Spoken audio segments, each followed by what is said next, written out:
បាទតែដើម្បីដោះស្រាយវិស្ម័យការដែលមានភាពបែងបងប្អូនអាចធ្វើការតម្រូវភាពបែងដូចគ្នាហើយការតម្រូវភាពបែងនេះគឺយើងត្រូវរក PPCM បាទ PPCM របស់ភាពបែងទាំងអស់ហ្នឹងអញ្ចឹងក្នុងហ្នឹងមានលេខ5បាទមានភាពបែងវាលេខ5មានលេខ3លេខ2និងលេខ8បាទនេះគឺជាភាពបែងរបស់វិស្ម័យការយើង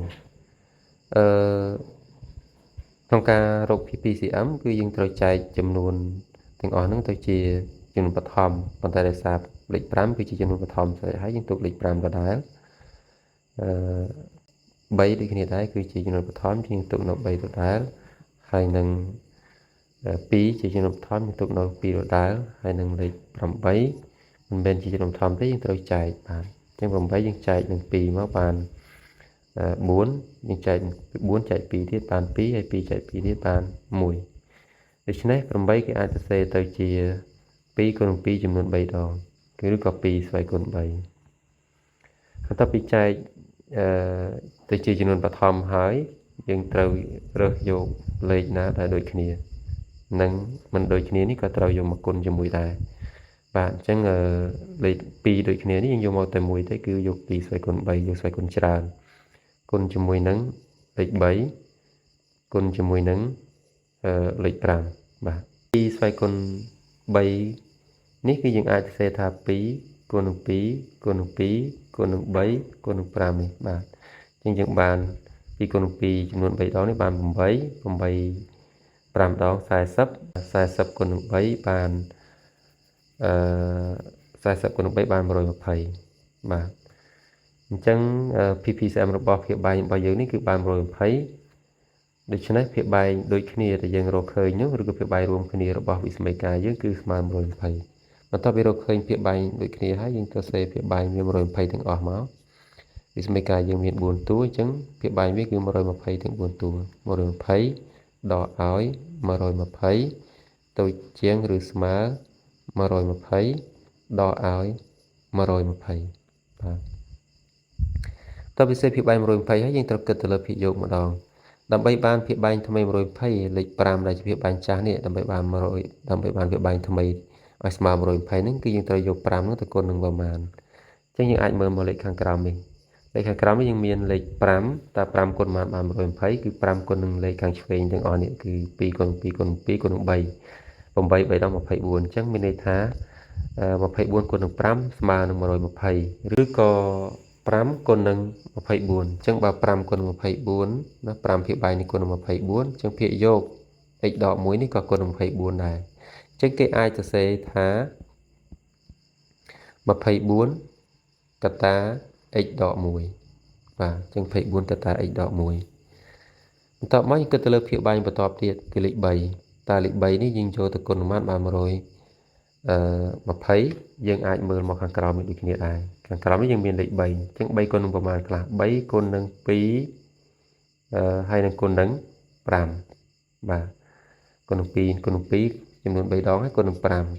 2គុណ2ចំនួន3ដងគុណនឹង5នេះយើងបាន8 3 5ដល់40លេខ3នេះត្រូវគុណជាមួយនឹង40អញ្ចឹងភាពបែង3នឹងគុណនឹង40 2ខាងលើនេះក៏គុណនឹង40ដែរយើងបាន80ចំណែកភាពបែង2នេះយើងត្រូវគិតដែរថា2គុណមកឲ្យបាន100 120ដូចគ្នាដែរអញ្ចឹង2ដើម្បីគុណឲ្យបាន120គឺយើងអាចយក60គុណនឹង2បាទ60គុណនឹង2ឬ2គុណនឹង60បើ2គុណ60លេខ1ខាងលើនេះក៏គុណនឹង60ដែរអញ្ចឹងយើងបាន60តបមកទៀតភាពបែងចុងក្រោយគឺលេខ8លេខ8នេះគុណនឹងប្រមាណឲ្យបាន120អញ្ចឹងយើងមើលមកលេខខាងក្រោមនេះលេខខាងក្រោមនេះយើងបាន2គុណនឹង2ចំនួន3ដងនេះយើងបានស្មើនឹង8ហើយ3គុណនឹង15នេះបាន15អញ្ចឹងមានថា8យកមកគុណមួយ15គឺបាន120ដូច្នេះភាគបែង8នេះដើម្បីឲ្យបាន120យើងយកវាទៅគុណនឹង15នោះភាគយក x បូក2នេះក៏ត្រូវគុណនឹង15ដែរបាទអញ្ចឹងគុណនឹង15ដែរអញ្ចឹងយើងបាន15កតា x បូក2បន្ទាប់ពីសរសេរភាគបែង120និងភាគយករួចហើយយើងលុបភាគបែងចោលទុកតែភាគយកទេគឺយើងបាន24កតា x ដក1ដកឲ្យ80ទៅជាងឬស្មើ 60ដកឲ្យ15កតា x បូក2បន្ទាប់បានប៉ុណ្ណឹងគឺយើងឃើញថាវិសមីការយើងគឺមានវងកញ្ចក់ឥឡូវយើងគុណពលាតវងកញ្ចក់មកគឺគុណលេខដែលនៅពីមុខវងកញ្ចក់ចូលទៅក្នុងលេខដែលនៅក្នុងវងកញ្ចក់មានប្រមាណតួយើងគុណនឹងប៉ុណ្ណឹងអញ្ចឹង24គុណនឹង x បាន 24x ហើយ24គុណនឹងដក1បានដក24ដក80នៅដដែលដូចជាងឬស្មើ60នៅដដែលដកឲ្យ15គុណនឹង x បានដក 15x និងដក15គុណនឹងបូក2យើងបានដកគុណនឹងបូកបានដកហើយ15គុណនឹង2បាន30បាន10ជំហានបន្ទាប់យើងបោះលេខដែលមានអញ្ញត្តិមកអង្គទី1គ្មានអញ្ញត្តិអង្គទី2គឺ24មានអញ្ញត្តិ x ទុកនៅដដែលនៅអង្គទី1ដដែលហើយលេខ15ដែលមាន x នេះដក15ដែលមាន x នេះយើងត្រូវបោះមកអង្គទី1ពេលយើងបោះដក15មកអង្គទី1ទៅជាបូក 15x ដូចជាងឬស្មើ60នៅដដែលហើយ30ដក30នេះក៏នៅដដែលដែរនៅអង្គទី2លេខដែលយើងត្រូវបោះមកអង្គទី2ដែរគឺលេខដក24និងដក80នេះលេខទាំងពីរហ្នឹងនៅពេលបោះមកដក24បោះមកអង្គទី2បោះឆ្លងសញ្ញាហ្នឹងគឺបដូរទៅជាសញ្ញាវិជ្ជមានវិញគឺដក24ទៅជាបូក24ហើយនឹងដក80ទៅជាបូក80បាទបន្ទាប់ពីយើងបោះលេខដែលមានអក្សរទៅតាមលេខមានអក្សរលេខអត់អក្សរតាមលេខអត់អក្សរហើយគឺយើងបូកដកបាទអង្គទី1និងបូកដកអង្គទី2បានហើយបាទជាងយើង24បូកនឹង15យើងបាន39x ដូចជាងឬស្មើ60ដក30វានៅសល់30បូក24បាន54បូកនឹង80វាបាន134អញ្ចឹងអ្វីដែលត្រូវធ្វើបន្តគឺបោះលេខ39នេះទៅទៀតដោយទុកអង្គទី1នេះតែនៅតែអក្សរ x ប៉ុណ្ណោះបាទដោយសារតែ 39x នេះមានន័យថា39គុណនឹង x ពេលដែលបោះអង្គទៅអង្គទី2បាទពេលបោះមកអង្គទី2វានឹងคล้ายទៅជាប្រមាណវិធីចែកអញ្ចឹងគុណបោះមកទៅជាចែកឬយើងអាចនិយាយថាបោះលេខដែលនៅជាប់ដល់ x និង x មកគឺត្រូវคล้ายទៅជាភាគបែងរបស់អង្គទី2អញ្ចឹង39ត្រូវคล้ายទៅជាភាគបែងរបស់134នេះបាទយើងឃើញថាចម្លើយរបស់យើងគឺវិសរជាប្រភេទរាល់ប្រភេទចម្លើយជាប្រភេទយើងត្រូវការសម្រួលបើសម្រួលមិនកើតទុកប៉ុណ្ណឹងដោយសារតែចម្លើយដែលយើងរកនេះគឺសម្រួលមិនបានទេជាងយើងទុកប៉ុណ្ណឹងចុះបន្ទាប់មកយើងត្រូវការគូសបន្ទាត់ចំនួនដើម្បីបញ្ជាក់ចម្លើយវានៅលើបន្ទាត់ចំពោះបន្ទាត់ចំនួនយើងត្រង់ចំណុចកណ្ដាលនេះគឺយើងត្រូវដាវលេខ0ហើយខាងស្ដាំ0គឺជាសំដៅទៅលើចំនួនវិជ្ជមានហើយនិងខាងឆ្វេង0គឺជាចំនួនអវិជ្ជមានយើងពិនិត្យមើលចម្លើយរបស់យើងគឺ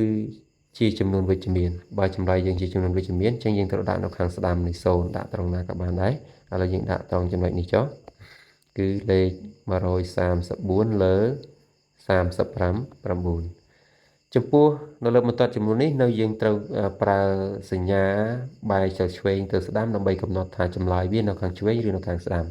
ដោយសារតែតម្លៃ x របស់យើងនៅជាតម្លៃដែលតូចជាងអ្វីដែលយើងរកឃើញបាទអញ្ចឹងកាលណាបើវាតូចជាងអ្វីដែលយើងចម្លើយដែលយើងរកឃើញហ្នឹងគឺយើងត្រូវគូសសញ្ញាបែរមកឆ្វេងហើយសញ្ញានោះគឺមាន2យើងប្រើគ្រាបឬវងកញ្ចក់បើសិនវាមានសញ្ញាតូចជាងឬស្មើដែលមានសញ្ញាស្មើនេះផងនេះគឺយើងត្រូវប្រើសញ្ញាគ្រាបហើយគ្រាបនឹងត្រូវបែរមកឆ្វេងចាប់ពីគ្រាបបែរមកឆ្វេងនេះគឺសុទ្ធតែជាចម្លើយហើយដូច្នេះយើងត្រូវគូសបន្ថែមមួយជាន់ទៀតបាទដើម្បីបញ្ជាក់ថាខាងឆ្វេងនោះឯងគឺជាចម្លើយរបស់វិស្មីការបន្ទាប់ពីគូសបន្ទាត់ចំនួនរួចយើងអាចដាក់ដូចនេះបានហើយដូចនេះបាទដូចនេះ x ដូចជាងឬស្មើ134លើ39នេះជាបាទចម្លើយវិសមីការ